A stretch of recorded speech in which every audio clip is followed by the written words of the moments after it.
السلام عليكم ورحمة الله وبركاته. أنا waa dhakhtarka lafaha isbitaalka jaamacadda Jazeera Dr. Sayid. waxaan rabaa maanta oo ah 17 Oktoobar maalin sanad kasta xilligan oo kale bulshada laga baraarujiyo dhaawacyada afka qalaad waxa lagu dhahaa trauma ama injury.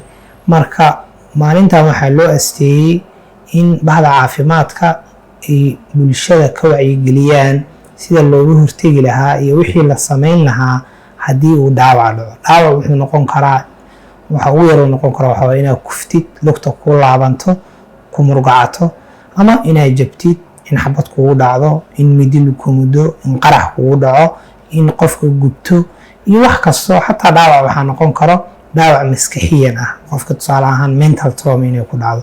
dhammaan dhaawacyada oo maanta oo kale la iska wacyigeliyo waa kuwa jugta ka imaada, ha noqoto jug caadi qof ku dhacday, ha noqoto qof kufay, ha noqoto kuwa kale ee waaweynka sida qaraxyada iyo xabadaha iyo midida iyo wixii la midka ah.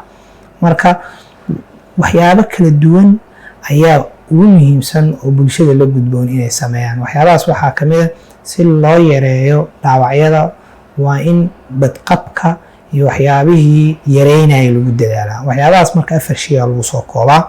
waxna waa wax system iyo nidaamka iyo dowladda iyo hay'adaha sharci dejiyaasha khuseeya.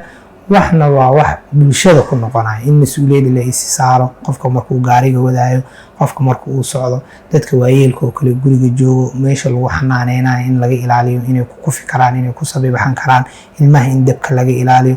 wax kasta oo dhibkii keenayo oo laga hortagi karo in lagu dadaalo in laga hortago. waxyaabaha kale ee ugu muhiimsan oo bulshada la rabo inay fahmaan waxa waaye haddii dhib uu dhaco maxaa la gudboon.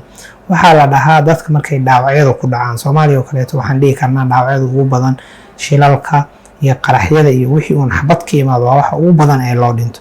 dadka dhimanaya badankooda waxa ugu badan ee u dhintaan waa dhiigbax. marka qof kasta oo Soomaali ah waxaa la gudboon, hooyo ha noqdo, cunug ha noqdo, waalid waayeel ha noqdo, waxaa la gudboon in uu barto haddii asiga ama qof hareerihiisa ay ku dhacaan dhib uuna dhiigbaxayo si qofkaas loo badbaadiyo wuxuu u qaban karaa. marka qof kasta waxaa la rabaa inuu barto sida loo joojiyo dhiigbax.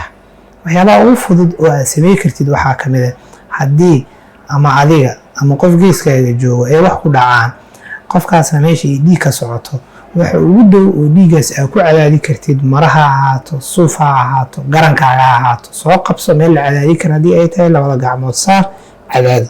haddii ay helaysid gloves iyo waxyaabo kaleeto oo si nafsadaada u ilaalisa xanuunadaasna gasho, kadib meeshii cadaadi. waxay yareynaysaa dhimashadii iyo halistii qofkaas dhiigbax ugu dhiman lahaa.